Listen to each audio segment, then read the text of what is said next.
ജയ രാമ രാമ ജയ രാമ രാമ ജയ രാമ രാമ. നമസ്കാരം. രാവണനിങ്ങനെ പുഷ്പവിമാനം എടുത്ത് അവിടെ നിന്നും വലിയ ആഘോഷത്തിൽ യാത്ര തിരിച്ച് വരുന്ന വഴി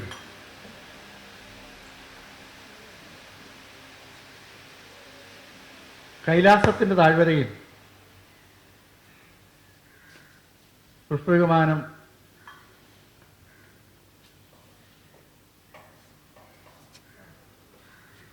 രാവണൻ നിർത്തി. ആ കൈലാസത്തിൻ്റെ താഴ്വരയിൽ പുഷ്പവിമാനം നിർത്തിയ അവസരത്തിൽ അവിടെ വാനരരൂപിയായ ഒരു ജീവി അവിടെ നിന്നുകൊണ്ട് പുഷ്പവിമാനത്തെ പോകാൻ അനുവദിച്ചില്ല. പെട്ടെന്ന് രാവണന് ദേഷ്യമാണ്. ഇതെന്താ ഇങ്ങനൊരു വാനരൻ വന്നു നിന്ന് നമ്മെ തടയാൻ ശ്രമിക്കുന്ന തടസ്സമുണ്ടാക്കുന്നത്? ആ വാനരൂപിയും രാവണനുമായി സംഘർഷത്തിലേക്ക് തിരിഞ്ഞു. വാസ്തവത്തിൽ അത് ശ്രീ മഹേശ്വരൻ്റെ വാഹനമായ നന്ദികേശനായിരുന്നു. നന്ദികേശൻ വേഷം മാറി വന്നതാണ് അവിടെ. ഇപ്പം രാവണൻ്റെ അഹങ്കാരവും രാവണൻ്റെ പെരുമാറ്റവും കണ്ടപ്പോൾ നന്ദികേശന് രാവണനെ വധിച്ചാൽ എന്ത് എന്ന് തോന്നി. പക്ഷെ നന്ദികേശന് വധിക്കാൻ തോന്നിയില്ല. കാരണം ബ്രഹ്മദേവൻ രാവണന് കൊടുത്തിരിക്കുന്ന വരങ്ങളുണ്ട്. ആ വരങ്ങൾ നന്ദികേശൻ അറിയാം. അത് കാരണം നന്ദികേശൻ കൂടുതൽ സംഘർഷത്തിലേക്ക് പോകാതെ അവിടെ നിന്നും ഒഴിഞ്ഞു മാറാൻ ശ്രമിച്ചു. അപ്പോൾ രാവണൻ ഈ വാനരനെ വിടാൻ തയ്യാറല്ല. അങ്ങനെ പോയാൽ എങ്ങനെ എന്നുള്ള മട്ടിൽ ചോദിക്കുന്ന ഒരു രീതിയുണ്ടല്ലോ. ആ നന്ദികേശനെ, ആ വാനരനെ ആക്രമിക്കാൻ, ഭത്സിക്കാൻ രാവണൻ തയ്യാറായി. അപ്പോൾ ആ വാനരൻ ശപിച്ചു രാവണനെ. നീ ഇപ്പോൾ അകാരണമായിട്ടാണ് നമ്മോട് ഏറ്റുമുട്ടുന്നത്. നീ അനുവാദമില്ലാത്ത സ്ഥലത്ത് കൊണ്ടുവന്ന് ഈ പുഷ്പവിമാനം നിർത്തിയത് കൊണ്ടാണ് നാം ഇങ്ങനെ തടയാൻ ശ്രമിച്ചത്. ഇതെവിടെയും കൊണ്ട് നിർത്താവുന്ന ഒന്നല്ല. ഈ സ്ഥലം നിനക്ക് നിന്റെ വാഹനം നിർത്തുവാനുള്ള സ്ഥലമല്ല. പക്ഷെ ഇത് കേട്ട് രാവണൻ ക്രുദ്ധനായി, പോടാ വാനര എന്ന പുച്ഛസ്വരത്തിൽ, വളരെ പുച്ഛത്തിൽ, പുച്ഛഭാവത്തിൽ, നിന്നെപ്പോലൊരു വാനരന്റെ വർത്തമാനം ആരാ കേൾക്കുന്നത്, ശ്രവിക്കുന്നത്? നീ ആരാ? ഈ മട്ടിൽ പുച്ഛത്തോടുകൂടി രാവണൻ സംസാരിച്ചു. രാവണൻ എല്ലാവരും പുച്ഛമായിരുന്നു. കാരണം രാവണൻ വൈശ്രവണനെ തോൽപ്പിച്ച് എന്നവകാശപ്പെട്ടുകൊണ്ട് പുഷ്പവിമാനം എടുത്ത് വന്ന് കൈലാസത്തിന് താഴെ നിർത്തി. ആ സമയത്താണല്ലോ ഈ പ്രശ്നം ഉണ്ടാകുന്നത്. ഉച്ചത്തിൽ സംസാരിച്ചപ്പോൾ, വാനര എന്ന് വിളിച്ച് സംസാരിച്ചപ്പോൾ ആ നന്ദികേശൻ രാവണനെ ശപിച്ചു. നീ ഒരു നാൾ വാനരന്മാരാൽ നീ ഒരുപാട് അപമാനിക്കപ്പെടും. നീയും നിന്റെ കുടുംബവും നിന്റെ കുലവും നിന്റെ നഗരവും നിന്റെ രാജ്യവും ഒക്കെ തന്നെ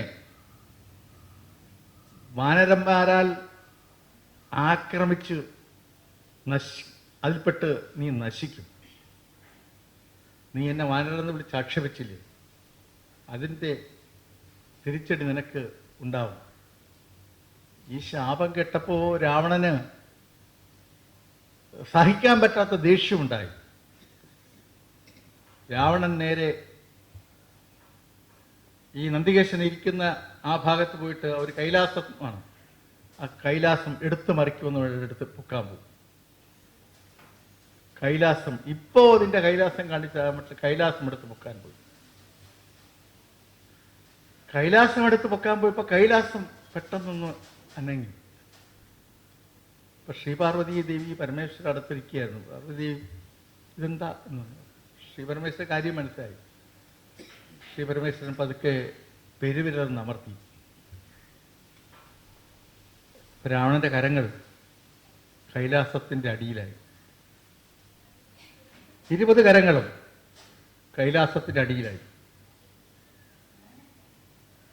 അപ്പോഴാണ് രാവണന് മനസ്സിലായത്, താൻ ചെന്നുവിട്ടിരിക്കുന്ന അപകടം മനസ്സിലായത്. രാവണൻ അവിടെ നിന്നുകൊണ്ട്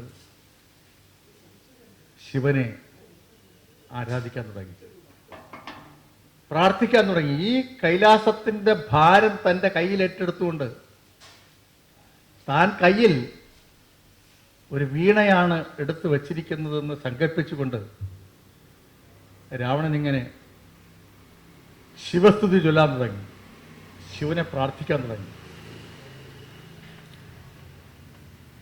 ഏറെ വർഷങ്ങളോളം രാവണൻ അങ്ങനെ തന്നെ നിന്ന് പ്രാർത്ഥിക്കാൻ തുടങ്ങി. പ്രാർത്ഥിച്ചു, ശിവസ്തുതി ചൊല്ലി പ്രാർത്ഥിച്ച് ഈ പ്രാർത്ഥന കേട്ട് ശ്രീ മഹേശ്വരന് തന്നെ അവസാനം തോന്നി, ഇയാൾ നമ്മുടെ തികഞ്ഞ ഭക്തനാണ് എന്ന് തോന്നി, എന്ന് മനസ്സിലായി. ശ്രീ പരമേശ്വരൻ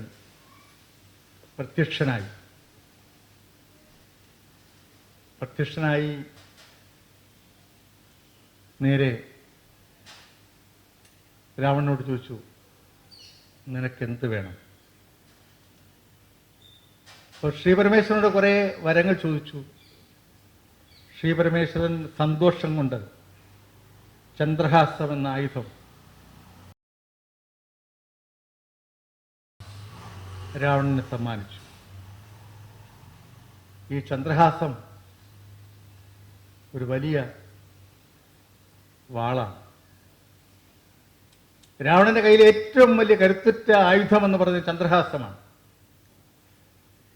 ചന്ദ്രഹാസം ഇളക്കും എന്ന് പറഞ്ഞാൽ ശത്രു അപ്പോൾ തന്നെ നിഗ്രഹിക്കപ്പെടുമെന്നുള്ളതിൻ്റെ തെളിവാണ്. രാവണൻ ചന്ദ്രഹാസം എടുത്തു എന്ന് പറഞ്ഞാൽ ശത്രു അവിടെ നിഗ്രഹിക്കപ്പെട്ടു എന്നർത്ഥം. ആ നിലയിലുള്ള അനുഗ്രഹം ശ്രീ പരമേശ്വരനിൽ നിന്നും രാവണന് ലഭിച്ചു.